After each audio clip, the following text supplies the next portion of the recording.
If you're a raised bed gardener looking to maximize how much production you get out of your space, then this video is for you. Kevin Espiritu here from Epic Gardening, where it's my goal to help you grow a greener thumb so that you can eat these beautiful peas like I've got hanging out here in this little raised bed.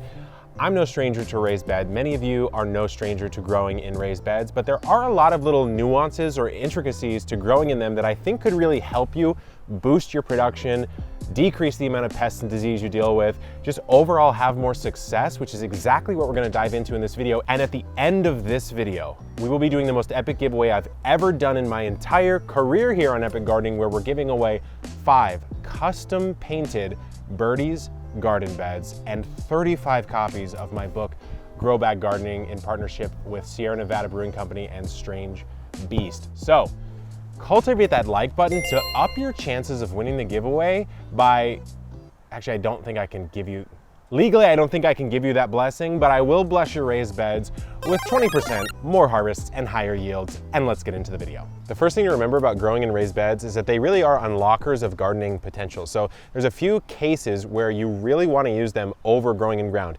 In the space that we're looking at right now, probably right where this beautiful cabbage is, I had a crop of corn in the ground last summer when I first moved into this place, but I didn't do a great job of checking and scanning for the different weeds that were in the area, and I had a crazy amount of Bermuda grass just in this whole front yard. The backyard seems to be fine. I'm growing in ground back there, seems fine. This front yard is absolutely atrocious, and the corn just got taken over. Rather than spend a multi-year effort defeating the Bermuda, what I decided to do is pay homage to the old Epic Garden, and in the first front yard section that you see of this whole house, let's just go in really tall raised beds so they can help avoid weeds. But if you're in a small space and you only have like a concrete spot or a patio, well then raised beds are pretty much the only way you can garden, right? You have to have some sort of container for the soil mix. So where you place your raised beds will be heavily determined on what you actually will gain from doing that. So if I was to put all my raised beds in the backyard, I wouldn't be getting much benefit because the soil's good and it's relatively non-weedy, or the weeds that are there aren't that big of a deal. Whereas here, I'll just show you right now, it's pretty bad. So in this area, we've cleared it out. It looks fine, right? No big deal. But as soon as you go over to the part that we've neglected, take a look. Look at all of that. That is what I would have to deal with if I was growing in ground. Not ideal, which is why there's so many raised beds in this front yard. We're just hanging out, we're having a good time gardening and not a bad time dealing with all of this nonsense. One of the best benefits to growing in raised beds that a lot of people often forget is that you get to choose everything about how that plant grows, from where you place the bed itself, to the soil, to the nutrients within the soil, to just the strategy overall. So let's just take this strawberry bed for example. It's not super special, I would say. It's a pretty standard potting mix in here, but I did add a lot of Espoma's Berrytone, which is slightly lowering the pH and also providing the strawberries specifically with the nutrients that they need to grow. I could go even more extreme and plant a whole bed of blueberries, for example, and that's gonna want a really low soil pH that's gonna be hard to get in the ground. It's just probably not natively what your soil is. It's 4.5 to 5 pH. Most soil sits somewhere around 6.5 to 7.5. So it's gonna be hard to get it there, so you can make a custom bed with that exact soil mix. The other thing to think about is, what if you have a perennial bed of, I don't know, asparagus? That's a 10, 20-year crop. It takes a few seasons just to get established, and it can be somewhat finicky when it's dealing with weeds, especially early on. Well, if you know you're gonna place a bed somewhere for quite some time, over a decade, then put it in a raised bed that's going to protect it from a lot of those pressures. Less weed pressure in here, it's easier to work in. You can come through in that asparagus bed and just pick weeds out and mulch it, do everything you can to get it established so it produces for many, many years to come. If you have a raised bed, you have some sort of structure that you're growing in, and you can utilize that structure to maximize the production of your crops, either by protecting them or by extending them a little bit. So take a look at this circular bed that I have here. This is the Birdies Round Tall. I've put a huge giant cabbage in that's really looking beautiful. We've had a couple issues, but for the most part, it's looking beautiful. This is the last cabbage that's in my garden, the last brassica.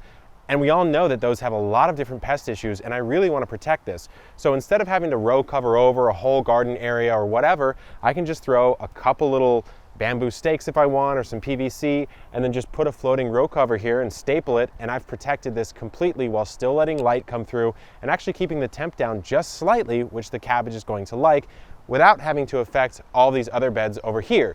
Now a simple one back here on these peas, all I need to do is just throw a little trellis up on the side that's not going to shade out the rest of your garden, and boom, I have this beautiful, beautiful wall of peas, so to speak, that it's delicious. I mean, there's one right here, I'm going to have a little bite, and I didn't need to do too much there, and it's very, very simple to do. Now, another thing that you can do is you can come up, and let's say summer's coming, right? And I want to do some cucumbers, I want to do some gourds, I want to do maybe some beans or something like that, and I really want to extend their ability to grow and produce. But I don't really want to take up like all the space in this bed right here. What I could do is I could just throw a little cattle panel arbor, really cheap to do. Just take it, bend it, cut it to size, good to go. Plant one over here, let it come up and let it come back down, and all the production of it is actually going to be in this void right here in the air that was completely unused otherwise. Let's go over here for a second and then take a look at maybe something that you're trying to push into summer. It's getting a little bit hot, maybe it's going to suffer from some heat. Well, you do the same thing as we talked about in the cabbage. You just put some hoops over and you can do some shade cloth over this. And so as long as you've got a nice bed design, you can just make any sort of attachment to it that you want, the least of which is just drip irrigation. I don't have it set up here on this bed, but I have done a couple videos on it. And drip irrigation into a raised bed, you just run it up, flop it over, throw some drip tape down, and boom, you have an automated watering system that you can hook up to like a Wi-Fi timer if you want to get that crazy. But there's so much you can do to extend the beds once you have them in place. In raised beds, it's really helpful to think about theming each bed with a particular goal in mind, whether that be for the kitchen or just for the garden itself. So take this bed right here. There's chamomile, there's calendula. Behind the chamomile, which is pretty big, there's lavender, I see some basil, I've got sage, oregano, some of these Mediterranean herbs that all have the same care requirements. That's the important thing. These are things that can tolerate some drought. They don't like a lot of fertilizer. They want that soil to be loose and well draining. They want a decent amount of heat and full sun. Why not put them all in the same bed together? My care is going to be easier and they're all going to do much better. In the front yard pretty soon, as summer approaches, I'll do a couple different themed gardens. I'll probably do a salsa or pizza garden with tomatoes, onions, basil, and we'll do some peppers in there as well. Those are all quintessential summer crops that if I treat that whole bed the same, those crops are going to do just fine. Maybe cilantro would be the only little sleeper that doesn't really like the hot weather, but you know, for the most part, grouping by theme, whether that's the theme that you want to have in the kitchen or just the theme of care, they all have similar care requirements, is going to get you a lot better results. In this bed here, I have some soybean. I have edamame right here and then capitano beans, both bush beans. They want a decent amount of water and they don't want to dry out. And so let's talk about managing your water in your raised bed. The first thing, of course, is going to be mulching, right? So you want to protect the surface of that soil, but we've all heard it before many, many times on many, many videos. It's still very important, but it is a little bit of a classic tip. So what is this little thing, sort of alien looking thing hanging out in the middle of the bed? This is an ancient technology made new again. It is an Oya. So this is something that you just bury in your soil. It's a terracotta pot with a thin, shallow neck that what you want to do is just fill it up with water. You bury it in the soil. The water will eventually permeate the terracotta, touch the soil, and then it will go from wet soil to dry soil via wicking action, capillary action. So it's a great way to somewhat sub-irrigate a raised bed. So what I've done is I probably could have put one here and one here, but I don't have a lot of these. I want to conserve them. So I put one in the center. I fill it up every single time I give it a water. That doesn't mean I don't water this bed at all, but with 2 inches of mulch and an Oya in the center that's radiating water out in about a 2x2 radius, I have to water this way, way less, and my plants are a lot happier. So in the garden, we have to prevent pests as effectively as we can. And we also want to enjoy our lives in the garden as much as we can too. So for me, being pretty tall, but also if you're elderly, it's harder for you to move around, or you're disabled in some way, a tall, accessible bed has a benefit for you. I can come through and harvest a radish, take care of my cabbage, whatever I want to do while standing up instead of bending over and over many, many, many years deteriorating my body a little bit more than I would want to.